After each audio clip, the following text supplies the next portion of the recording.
जिन्हें हम हार समझे थे गला अपना सजाने को, वही अब नाग बन बैठे हमारे काट खाने को। देखो, अच्छा मैं आपको एक बात बताऊं, जब जब यह कहा जाता है कि लोगों का ठिकाना नहीं, कब बदल जाएं, मित्र कब शत्रु हो जाएं, शत्रु, अच्छा मित्र अगर शत्रु हो सकते हैं तो शत्रु भी तो मित्र हो सकते हैं। अच्छा देखो, आप अपने मन में ये गांठ मत बिठा लेना कि कोई किसी का नहीं हो, भरोसा नहीं और ऐसा नहीं, तो आप सरस होने की जगह परेशान और हो जाएं कि कोई और वैसे नहीं हो। देखो, अच्छा आप ऐसे सोचो, गर्मी के दिन हो, जून का महीना हो और खूब जोरदार गर्मी लग रही हो, अच्छा चलो ना एसी हो, कोई कूलर चला दे, तो कहते हा भाई प्राण मिल गए, बहुत गर्मी थी, बड़ा अच्छा किया। तो अच्छा एक बात बताओ, तो कूलर आपको मित्र लगता है कि नहीं? कितना प्रिय लगता है, चला भाई चला चला, अरे भाई बहुत अच्छा। और वही कूलर लगा रहे, वही कमरा हो और जनवरी की भयंकर सर्दी हो, फिर कोई कूलर खोले, अरे भैया बंद कर, प्राण लेना है क्या? देखो तो उस समय वह शत्रु है। अच्छा अब आप एक बात बताओ, कूलर बदल गया कि समय बदल गया? तो मुझे तो लगता आदमी कभी नहीं बदलता, हमारा समय बदलता है और समय के अनुसार हमें आदमी बदले हुए लगते हैं। समय फिरे रिपु होए पिरीते, अपना प्रारब्ध जैसा जहां से वैसे परिणाम मिलते वहां से, मीठे फल अब लगेंगे कहां से, बीज कड़वे तो बो ही चुके हो, राही जागो हुआ अब सवेरा, पूरी रजनी तो सो ही चुके हो।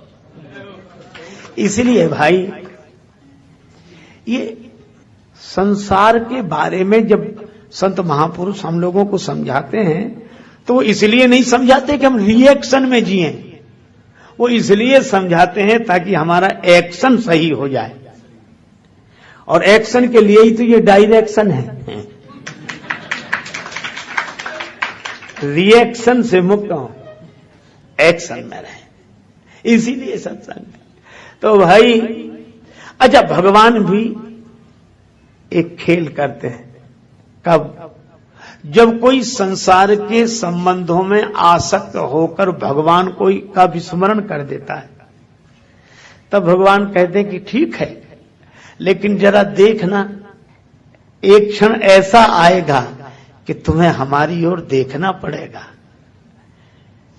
क्योंकि ये तन कीमती है मगर है विनाशी, कभी अगले क्षण के भरोसे न रहना, निकल जाएगी छोड़ काया को पल में, सदा श्वास धन के भरोसे न रहना। एक क्षण में भोगी, एक क्षण में योगी, और क्षण भर में ज्ञानी और क्षण में वियोगी, बदलता जो पल पल में वृत्ति अपनी, कभी अपने मन के भरोसे न रहना। तुझको जो मेरा मेरा कहेंगे जरूरी नहीं वे भी तेरे रहेंगे, मतलब से मिलते हैं दुनिया के साथी, सदा इस मिलन के भरोसे न रहना। और हम सोचते काम दुनिया के कर लें, धन धाम अर्जित कर नाम कर लें, फिर एक दिन बन के साधु रहेंगे, उस एक दिन के भरोसे न रहना। राजेश अर्जित गुरु ज्ञान कर लो, या प्रेम से राम गुणगान कर लो, अथवा श्री राम नाम रटो नित नियम से, किसी अन्य गुण के भरोसे न रहना। इसलिए भाई संसार में रहते हुए भगवान पर भरोसा रखकर, भगवान में मन लगाकर, तन को संसार में रखो, मन को भगवान में रखो। देखो दो चीजें हैं, एक है दिल, एक है दिमाग। आपने देखा होगा कई बार लोग रोते हुए आते, एक सज्जन आए मेरे पास बैठकर बड़े दुखी थे, रोने लगे। हम क्या हुआ? क्या? बोले हमारा तो दिल टूट गया। अरे हमका दिल किसने तोड़ दिया? घर वालों ने, इतना भरोसा था, उन्होंने तो हमारा दिल तोड़ दिया। दिल बात वो सही कह रहे हैं कि घर वालों ने दिल तोड़ दिया या अपनों ने दिल तोड़ दिया। अच्छा, जब दिल तोड़ते तो अपने ही तोड़ते हैं, दूसरों को जरूरत क्या है जो तोड़े, अपने ही तोड़ेंगे। कौन कहता जाने वाले याद फिर आते नहीं, कौन कहता जाने वाले याद फिर आते नहीं, तोड़ के दिल जाते जो दिल छोड़ के जाते नहीं। अपने वाले ही सताते गैर तो बदनाम है, और दोस्त से मिलते जो गम दुश्मन भी दे पाते नहीं। होता ही है। अच्छा, एक बात बताओ, राम कथा यही सिखाती है। राम जी की कथा, विभीषण जी भी पिटे और सुग्रीव जी भी पिटे, तो अपनों से ही पिटे। बड़े भाई सुग्रीव के बाली, विभीषण जी के बड़े भाई रावण पिटे। अरे भाई, तो वो बोले दिल टूट गया, घर वालों ने दिल तोड़ दिया। तो हमने उनसे सहानुभूति के नाते कुछ बातें कही, लेकिन एक बात फिर जब वो थोड़े आश्वस्त हुए, हमारे समझाने से थोड़ा उन्हें ठीक लगा, तो फिर हमने उनसे कहा कि दिल टूट गया ये तो दुख की बात है, पर तुमसे कहा किसने था कि घर दिल से चलते हैं? काहे को लगाया था? तो बोले फिर करते क्या? हमने कहा देखो एक सीधी सी बात है, ये घर दिल से नहीं दिमाग से चलते हैं। संसार में दिमाग से रहना चाहिए, संसार में समझ पूर्वक रहना चाहिए। तो फिर क्या करें? हमने कहा दिमाग से संसार में रहो, घर में रहो, परिवार में रहो, और दिल से भगवान में रहो, यही जीवन की है। लेकिन भगवान में हम अकल लगाए, भगवान में तो ऐसी अकल लगाए हैं कि वो हैं भी कि नहीं, आज तक विचार कर रहे हैं। दुनिया पर विश्वास और भगवान पर विचार होना चाहिए कि दुनिया में रहें तो विचार पूर्वक और भगवान में रहें तो विश्वास पूर्वक। देवकी माता ने विश्वास कर लिया कि मेरे भाई जैसा महान कोई नहीं है। इतना बड़ा होने के बाद नंगे पांव मेरे रथ का सारथी बन गया। बहन को कितना चाहता है, कितना चाहता है। पर सच्ची बात यह है कि संसार में कोई किसी को नहीं चाहता, सब अपने को चाहते हैं और अपने लिए ही सबको चाहते हैं। यह नियम है। भगवान ने कहा अच्छा, भगवान श्री कृष्ण ने सोचा कि पहले माता का ही भ्रम दूर करूं। जब वह रथ वन में पहुंचा, आकाशवाणी हुई, अरे कंस, जिस बहन को तू इतनी हार्दिकता से रथ में बिठाकर विदा कर रहा है, जिस बहन से तेरा इतना प्रेम है, इसी देवकी का 8वां लाल तुम्हारा काल होगा। इसी देवकी का 8वां बेटा तुम्हें मिटाएगा, तुम मरोगे। बस इतना सुना तो अभी देवकी के हाथ जोड़ रहा था, मुस्कुरा मुस्कुरा कर देख रहा था। अब तो देवकी के बाल पकड़ लिए, तलवार खींच ली, सिर ही काट दो, न रहेगा बांस न बजेगी बांसुरी। देवकी ही नहीं रहेगी तो लाल कहां से होगा, और लाल कहां से होगा तो हमारा काल कहां से होगा। ये मौत को मिटाने चला है, मौत को मिटाने है। अच्छा देखो, इसको ये लगता है कि देवकी का काल मेरी तलवार में है, इसे दूसरों की मौत तो अपने हाथ में दिखाई देती है, लेकिन अभिमानी को कभी अपनी मौत नहीं दिखाई देती कि हमारी मौत किसके हाथ में है। उधर तो ध्यान ही नहीं जाता। कंस अगर प्रेम से भरा होता तो कहता कि भाई जो होना है वह तो होगा ही, प्राण तो एक दिन जाएंगे ही, कौन अमर रहा है, अब जो है ठीक है। लेकिन क्या प्राणों के डर से, प्राण जाने के डर से मैं ये प्रेम का मार्ग छोड़ दूं, धर्म का मार्ग छोड़ दूं? एक सज्जन हमें मिले, कहने लगे हम पहले बहुत दान पुण्य करते थे महाराज, बहुत दान पुण्य करते थे, पूजा पाठ करते थे, अब हम सब बंद कर दिया। हमने कहा क्यों कर दिया? बोले बहुत धोखा हुआ हमें, हम किसी और उद्देश्य से देते हैं, लोग दुरुपयोग करते हैं। तो दूसरे क्या कहेंगे, ठीक किया, आजकल जमाना ही ऐसा, नहीं देना चाहिए। ये बड़े चालाक लोग हैं जो नाटक करते हैं, अरे इनके धंधे हैं। और वो कहते हैं इसीलिए मैंने तो बंद कर दिया भाई। अच्छा, लगता तो है कि बड़ी सही बात कह रहे हैं, पर सही नहीं कह रहे हैं। हमने उनसे धीरे से पूछा, हमने कहा भोजन करने से पेट कितनी बार खराब हुआ? तो बोला कई बार। हमने कहा भोजन बंद कर दिया? बोले भोजन तो बंद नहीं किया हमने, व्यापार में घाटा होता तो क्या व्यापार बंद कर देते हैं? एक दान पुण्य ही मिला था बंद करने के लिए। हाँ, यह है कि भोजन करने में पेट खराब हुआ, जिस चीज से हुआ उसे छोड़ दिया, दूसरी चीज लेने लगे। जहां धोखा हुआ तो वहां ना करे, दूसरी जगह करने लगे। दान पुण्य व्यापार करते हैं। तो जिसके जीवन में दान की महत्ता होगी, सेवा की महत्ता होगी, स्वभाव में होगा। बिच्छू और संत की कथा हम लोग सुनते ही हैं। बिच्छू ने कई बार डंक मारा, पर संत पानी में बहते हुए बिच्छू को हाथ पर रख लेते। किसी ने कहा कि बाबा ये बार बार डंक मारेगा, ये अपना स्वभाव नहीं छोड़ सकता। तो संत ने कहा कि जब बिच्छू अपना स्वभाव नहीं छोड़ सकता तो संत अपना स्वभाव कैसे छोड़ दे? यह है असली प्रेम। ये कंस का प्रेम असली नहीं है, ये प्रेम का, धार्मिकता का दिखावा है। मौत की बात किसी ने कह दी, इतने में ही धर्म चला गया, प्रेम चला गया। इसलिए भाई लोग कहते हैं कि प्रेम में हम मर मिटने को तैयार हैं। प्रेम में लोग कहते हैं हम मर मिटने को तैयार हैं। और ये कैसा प्रेमी है कि जिससे प्रेम करता है उसी को मिटाने मारने को तैयार है। इसका अर्थ है यह प्रेम नहीं है। प्रेमी तो कहता है कि हम चाहे न रहें तुम रहो, और ये कहता है कि तुम आज ही मरो ताकि हम बने रहें। ये प्रेम है, ये धार्मिकता है। वसुदेव जी ने देखा संकट का समय, तो वसुदेव जी ने कंस की प्रशंसा की। ये नीति है। कई बार काम बिगड़ रहा हो तो ऐसे लोगों की तारीफ करना मजबूरी हो जाती है। वो महान है नहीं, लेकिन चलो महान कार्य हो जाए प्रशंसा से, तो प्रशंसा करने में क्या? अरे आप तो पुरुष हैं और आपको यह शोभा नहीं देता, और आपको देवकी से डर नहीं है, देवकी के 8वें लाल से डर है।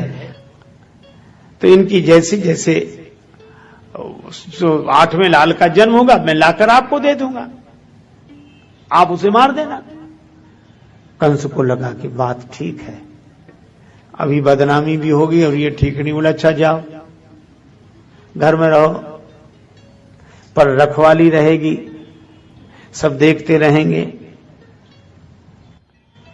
अच्छा, अब ये कथा बड़ी अजीब है, बहुत विचित्र कथा है।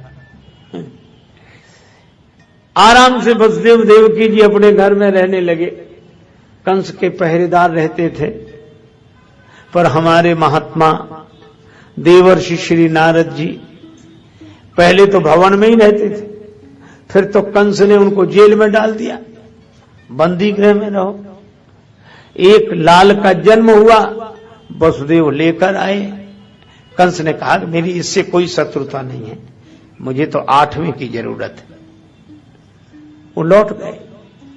मैं नारद जी की बात बता रहा था। नारद जी गए एक कमल का फूल लेकर, और इधर से गिने 1 2 3 4, फिर उधर से गिने।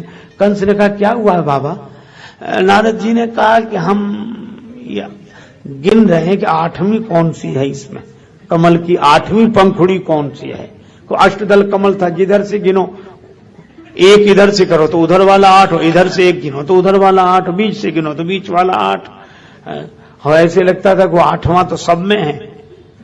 और बात भी सही थी, जो 8वां है, जो भगवान है, वे तो सब में हैं। अपने अपने गिनने की दृष्टि है, किधर से गिनो किधर से गिनो। पर कंस ने दूसरा अर्थ लिया कि इसमें तो पहला भी 8वां हो सकता है और 8वां भी पहला हो सकता है। तो उसने कहा कि अब एक को भी नहीं छोड़ेंगे, मिटाओ, सबको मारो। अच्छा, अब ये बात बड़ी अजीब लगती है कि नारद जी ने और विचित्र काम किया, भी बेचारे बचते भी उनको और देखो, कभी कभी अटपटे ढंग से काम करने होते हैं। जैसे एक आदमी के हाथ में हुआ फोड़ा, थोड़ा ही उठा था, तो डॉक्टर के पास गया कि डॉक्टर साहब ये फोड़ा देख रहे, अभी थोड़ा ही उठा। डॉक्टर बोला ये गोली ले, खा लेना, बैठ जाएगा। वो लाया, गोली खाई नहीं उसने, अब फोड़ा हो गया बड़ा। फिर गया कि डॉक्टर साहब, तो हम गोली दी थी, वो बोले वो तो हमने खाई नहीं। बोले अब ये बैठेगा भी नहीं, अब तो इसका ऑपरेशन करना पड़ेगा। तो फिर ऑपरेशन कर दो, का ऑपरेशन लायक हुआ नहीं, अभी हम ये गोली और दे रहे हैं ताकि और बढ़ जाए, बैठने लायक है नहीं और ऑपरेशन लायक हुआ नहीं है ना। तो अब वो जो डॉक्टर फोड़े को मिटाना चाहता है वही फोड़े को बढ़ा रहा है, ऑपरेशन लायक बना रहा है। बस यही बात है। नारद जी ने कहा कि कंस, तुम्हारे मन में जो अभिमान का फोड़ा हुआ है, पाप का फोड़ा हुआ है तुम्हारे जीवन में, वो उपदेश की गोली से बंद होने वाला तो है नहीं। और पाप बढ़ गया लेकिन ऑपरेशन लायक हुआ नहीं है, और भगवान ऑपरेशन करना चाहते हैं, इसलिए हम ऐसी गोली दे जाते हैं कि ये जल्दी बढ़ जाए ताकि ऑपरेशन जल्दी होए तो समाज का भला होता है। और वही हुआ वसुदेव जी और माता देवकी कारागृह में, बंधन में। आजकल लोग क्या कहते हैं कि महाराज हम इतने झंझट में हैं, इतने बंधनों में बंधे हैं कि हमें टाइम नहीं मिलता, हम भजन कैसे करें, भगवान का स्मरण कैसे करें। देखो, जिन्हें भजन करना होता है वे कर लेते हैं, और जिन्हें नहीं करना होता है उन्हें कितना ही मौका मिले तो नहीं करते।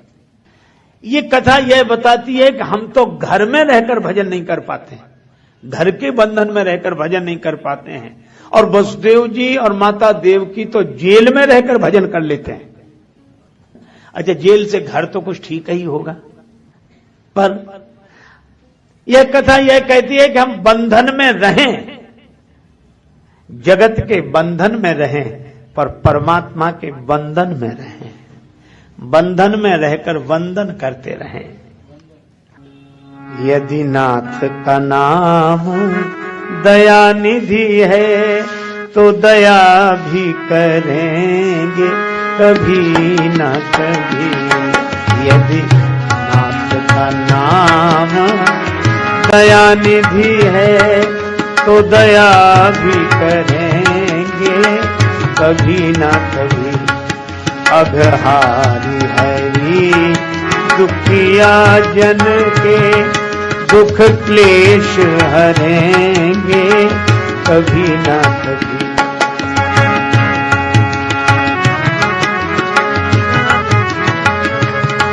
हम द्वार पे आपके आके पड़े, मुद्दत से किसी जिद पर हैं अड़े। अब सिंधु तरे जो बड़े से बड़े तो ये बिंदु करेंगे कभी ना कभी। यदि नाथ का नाम दया निधि है तो दया भी करेंगे कभी ना कभी। यदि नाथ का नाम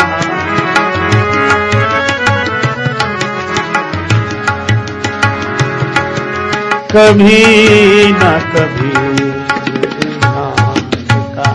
नाम दया। भगवान को पुकारे, भरोसा रखें। इखलाक में जो दब जाए वो जेर नहीं होता, ताकत पे जो इतराए वो शेर नहीं होता। और दरबारे इलाही से मायूस ना हो ऐ बंदे, देर तो होती है मगर अंधेर नहीं होता। भरोसा, भरोसा।